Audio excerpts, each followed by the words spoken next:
Hello you guys, welcome back to my channel. How are ya? How you doing? My name is Annabelle and this is our next episode of Bougie on Budget. Yeah, I know, I'm so good at singing.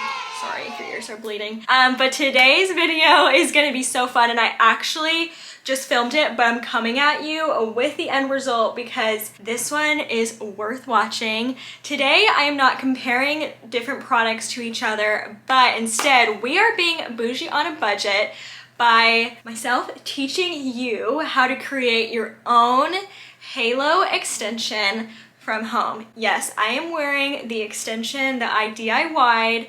All the details to follow in this video, and I'm actually gonna pull it out so you can literally see how well it's blended, because like, do you see any extensions?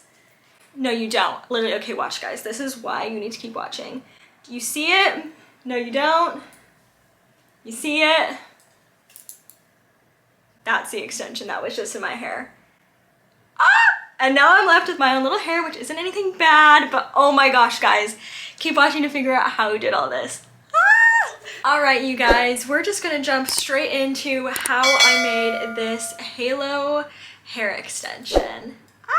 So first things first that you are going to need to get is some strong and stretchy, like beading line for jewelry that looks like this. So I will link on my Amazon storefront the type that I use. I'm literally looking at it right now. It says elastic crystal string, clear nylon thread, stretchy cord beading line for jewelry making, bracelets, necklace. Okay, oh my gosh, the longest title ever. Basically though, it is almost like jewelry line, something you would use on a halo extension, but it does have some stretch to it, which you want because you don't want it to be hurting or be wiry as it's sitting on your scalp, which is what you need when you are making a DIY halo extension. So I did this yesterday, so I'm actually gonna cut this one off and redo it so that you guys can see how I do it. This hair, by the way, I colored it myself. When I changed my hair color the other day, it is a bit darker than my hair. Classic is always what happens with extensions, but I know it will fade over time, especially as I use heat on it. So we're just gonna go with it. This is Bellamy hair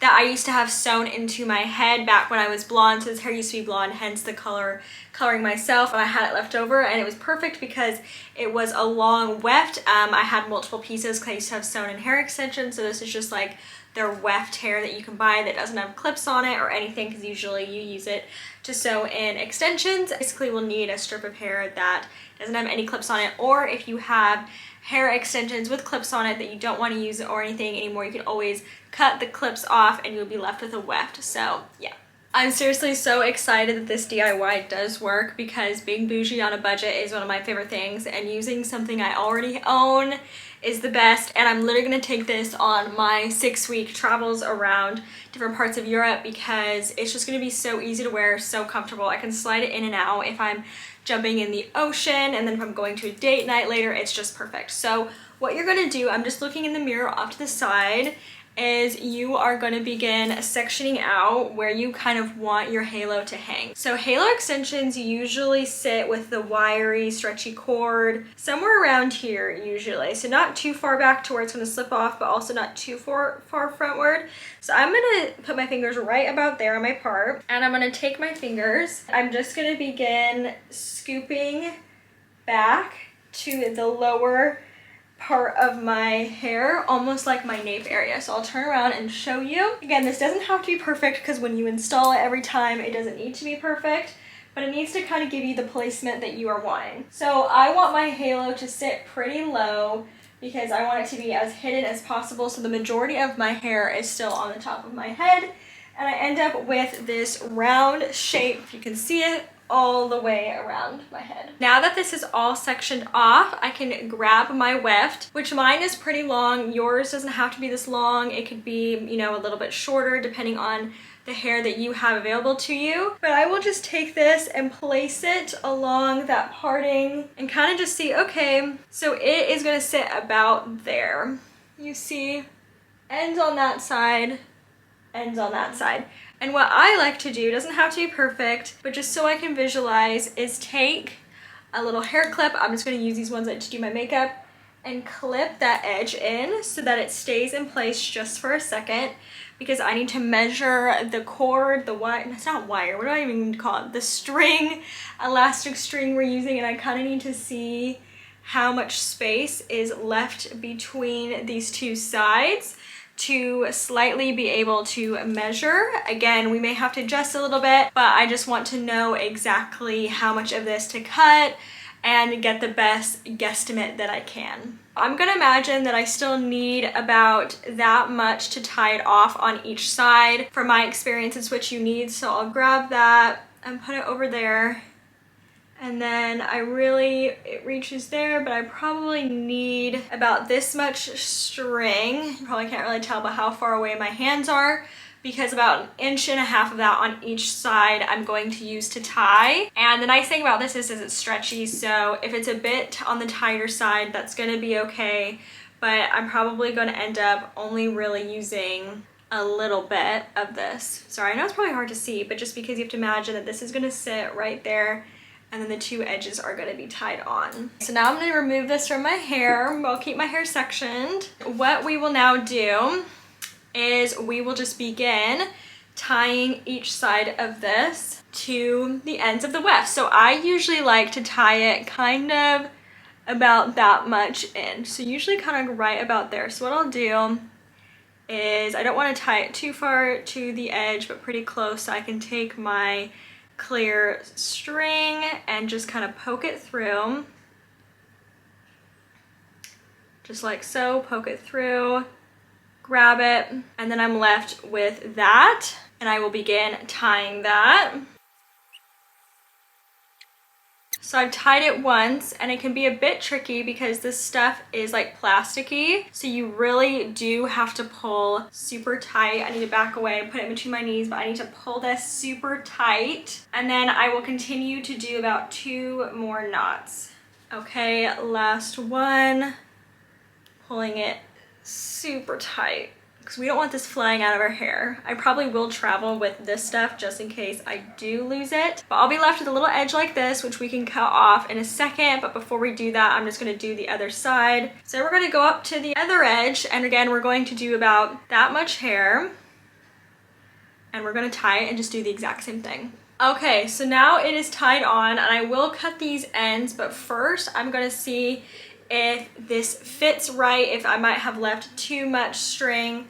We're just gonna go directly on and visualize. I may be too much. Okay, and it is too much, it's too loose. Do you see how it's hanging like that? So it needs to be a bit tighter, which is completely fine. That happens. So what I will do is undo one of the sides and just retie it a bit tighter. Okay, so now we're gonna hope that this is the right fit. So we'll take this little cord, place it on there, and just slide our hair down. Oh yeah, it feels good. It's definitely now on the tighter side, so I even could readjust it to be looser if I felt like, if you feel like it's too tight. Oh, okay, hold on, let me just brush my hair. Hold it while you're brushing, because again, it's on that elasticy stuff. Let me show you what it looks like from the back. So you can see it just sits right along my parting and is super secure. Now what we can do is we can go ahead and cut some of these little tails off just to be a bit shorter, although they really easily hide in there. I don't even know where this side is. So you can cut them or not in case you are worried you want to readjust. There we go. We have a Halo DIY Bougie on a Budget extension. But now we need to blend these and style these in to make sure that these look right.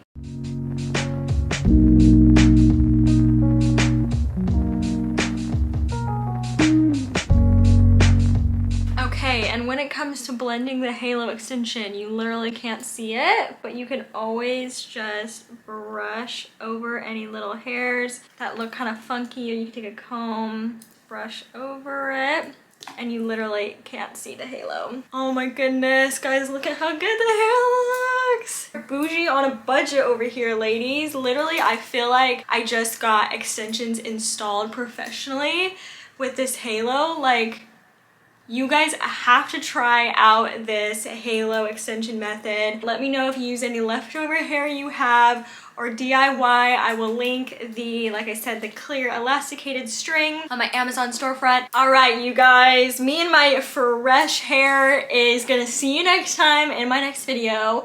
I hope you enjoyed it. Like and subscribe. Leave any comments if you have any questions about anything we discussed.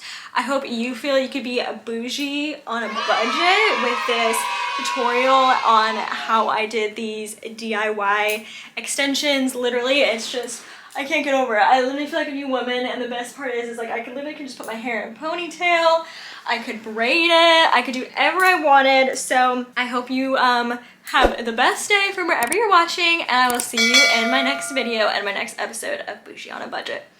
Bye!